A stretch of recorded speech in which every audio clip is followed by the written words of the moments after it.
my first Sunday without National Football League football in season started with me just reading like what football can I read? And this man's article in the Pittsburgh Post-Gazette about the Pittsburgh Steelers quarterback situation.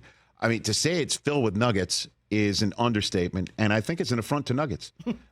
Gerry Dulac of the Pittsburgh Post-Gazette Zooming with us here on this Monday show. How are you, Gerry?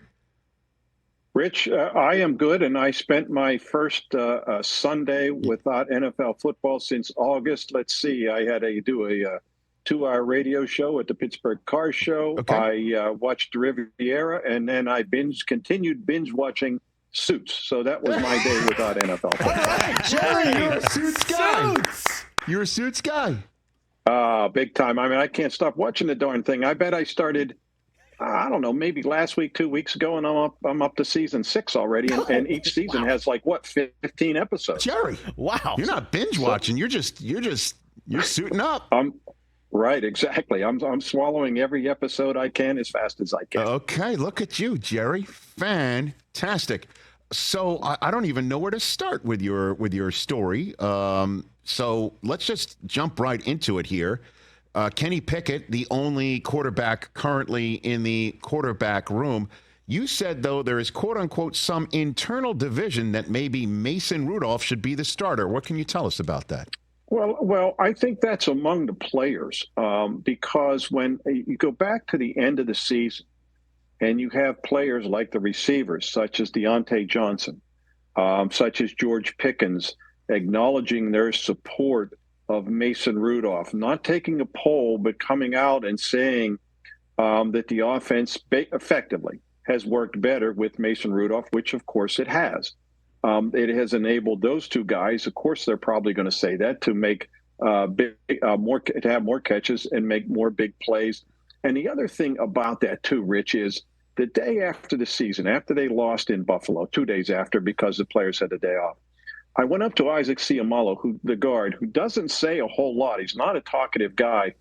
And I asked him, I said, what does this team need to do to take the next step, meaning win a playoff game and maybe advance a little, something they haven't done in 7 years. The first thing he said without hesitation was, we need to figure out the quarterback situation. And that right there tells you there is some division internally amongst the players that they feel, okay, not that they're down on Kenny Pickett, but you saw what Mason Rudolph did. And what is there to figure out? Well, maybe amongst the players, there's something needs to be figured out. Now, I can't sit here and give you a straw poll as to what the percentage is, but obviously there are starters on that offense who feel that, what they saw with the way the offense performed under Mason Rudolph, that, quite possibly that could be the way to go. Now, we'll see what will happen, of course, because Mason Rudolph is an unrestricted free agent. So it's not in the management coaching level. I'm not so sure about that either. Okay. I will say this: after the Cleveland game, which, if you recall, it was the third of that 3-game losing streak, the embarrassing losses to Arizona and New England, back-to-back 2-win teams, and then they go up to Cleveland and play poorly. They lost like 13-10. The offense has just been performing like that basically for 2.5 seasons.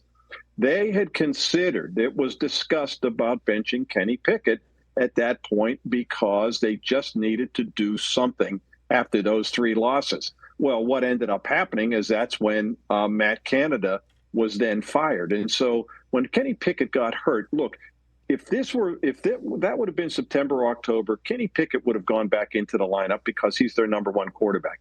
But it was mid to late December, and all of a sudden, the first 2 games that Mason Rudolph plays, they put up 34 and 31 points, and the offense all of a sudden looks like an NFL offense, which it really hadn't since Ben Roethlisberger left. So they had no other choice but to play Mason Rudolph, and he kept performing, and they kept winning right into the postseason. And so when now all of a sudden, what they were hoping to be and hoping to look like, they suddenly were. And the fact that they were winning and got into the postseason because of that, well, I mean, those players want to win. And they saw not only the guy who was winning, because Kenny Pickett does have a winning record as a starter. He's 14-10 as a starter. But it's the way the offense looked and performed and was energized under Mason Rudolph. And I'm not going to sit here and limit it to just say that it was amongst the players. But look, the coaching staff, the front office, they see what Mason Rudolph did, and they're not going to turn a blind eye to it. Gerry Dulac of the Pittsburgh Post-Gazette here on the Rich Eisen Show. Let me get to, man, this is the lead as far as I'm concerned, not to tell you how to do your job. You've been outstanding for as long as you've done it, Gerry. But in the penultimate paragraph, you write, in any event, the second aside here, the Steelers are not interested in bringing in a quarterback who wants to be a starter. And listen, I know the Steelers have a certain set way of doing things, but why not? Why wouldn't they? Rich, because they're committed to Kenny Pickett. Now, let me say this. Nothing, of course, is going to surprise me. And I say that because when Justin Fields was coming out, and at the time, I said this at the time, that if Justin Fields were on the board when the Steelers picked, which, of course, he wasn't and probably wasn't going to be. Right. I think the Steelers were picking 23rd, and he went, 8th or 6th or whatever he went. I said, if he were on the board and the Steelers had the opportunity, they would take Justin Fields, I was told this by a coach, over any other player. And I said, and I mentioned whoever else was in that class, and he said, I'm just telling you, if Justin Fields is on the board, they're going to take him. And the point of that is that's how much they really like Justin Fields. So if all of a sudden they brought in Justin Fields, I wouldn't be shocked. I'd be a little mildly surprised. And I say that because they are committed to one more year with Kenny Pickett. And that being said, I can't imagine Justin Fields wants to go to a situation where he is not the entrenched number one quarterback. Why would he want to do that? I don't even think he'd want to go somewhere where there would be a competition. But that aside, their commitment for this third year is Kenny Pickett. And again, he is 14-10 as a starter. You go back to the end of his rookie year to the beginning of last season. During that stretch, he was 12-5. That's not bad. That's a playoff team right there. No. I don't think they're not ready to give up on Kenny Pickett. And I hear you. But we just saw a Super Bowl in which we are all freshly reminded we're rent payers in Patrick Mahomes' world. So you're going to need you're going to need to have somebody at the position, who can go point for point with him. And Brock Purdy, I understand, damn near pulled it off as well, and maybe Pickett can have that sort of accuracy and using his legs in the same way that Purdy can. I totally get that. But when you're talking about Justin Fields, he could be available as soon as, this point next month? Entirely possible for a second or a third round draft choice, potentially, because the Bears might just need to trade him, quite frankly. And you brought in Arthur Smith. Why wouldn't he be a perfect quarterback for something that Arthur Smith can do, running, passing, creating a situation for a Steelers offense that we haven't seen, since obviously Big Ben in his running around days, or even Cordell, right? I mean, like you could really start slashing it up with him, Gerry. No?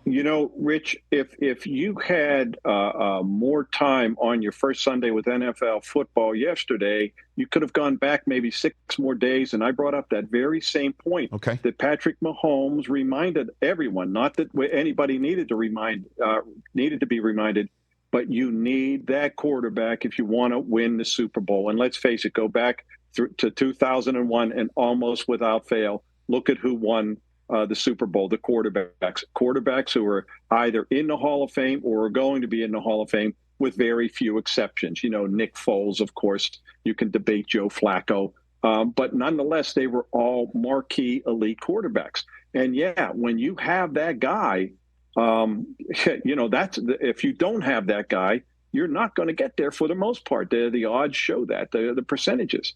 And do I think Kenny Pickett is that guy? No, I don't. I think Kenny Pickett is a nice quarterback. Do I think he's an elite quarterback? I didn't think that when he came out. Now, obviously, he could prove me otherwise, but I just believe that whatever it is that the Steelers believed in Kenny Pickett 2 years ago is unchanged.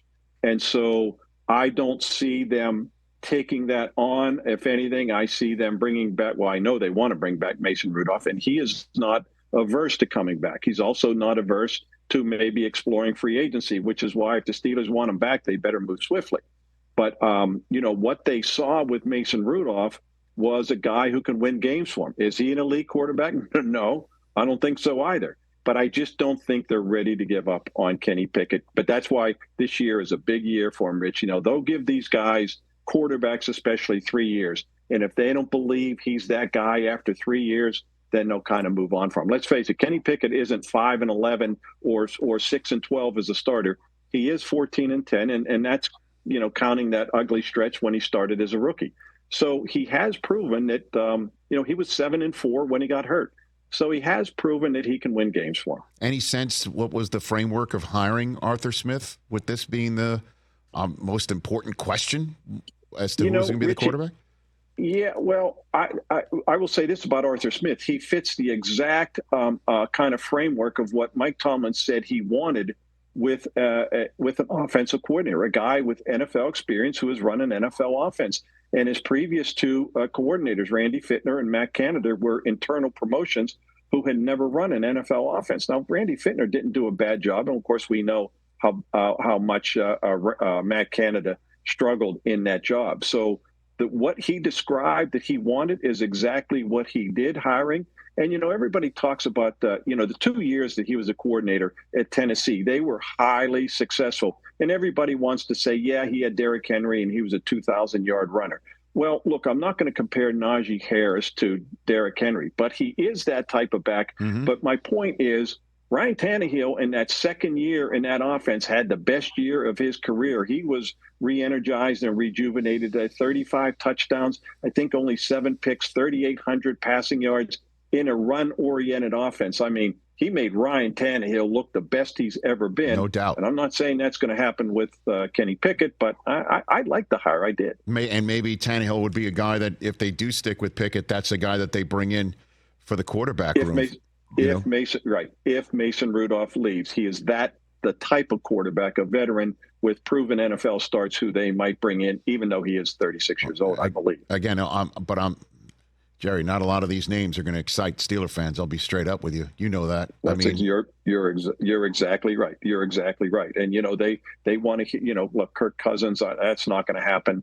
But Justin Fields, for the reasons I stated earlier, I don't believe they are interested in doing that. But if they did, I would only hark back to the way Mike Tomlin and the Steelers felt about him when he was coming up. All right, one last one from for you, Gerry Dulac, Pittsburgh Post-Gazette, from your article. And by the way, thank you for writing this. There's so much that jumped out at me.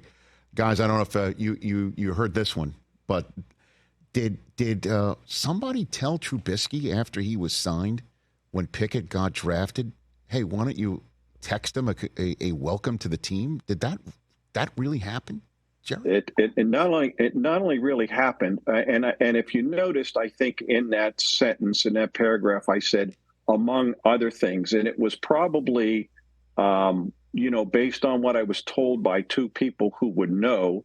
The other part of that message was probably more surprising to me, but the mere fact that he was texted, we're talking 1 month after they jumped into free agency and signed him immediately to be that quarterback, that when they draft Kenny Pickett, he receives a message from somebody who would matter to say, now we have Kenny Pickett. Could you text him and congratulate him? And no wonder Mitch Trubisky spent the next 4 or 5 months looking over his shoulder as to when all that was going to come down. To me, to do that was kind of not just, it was tone deaf. And believe me, that did happen, yes. Wow.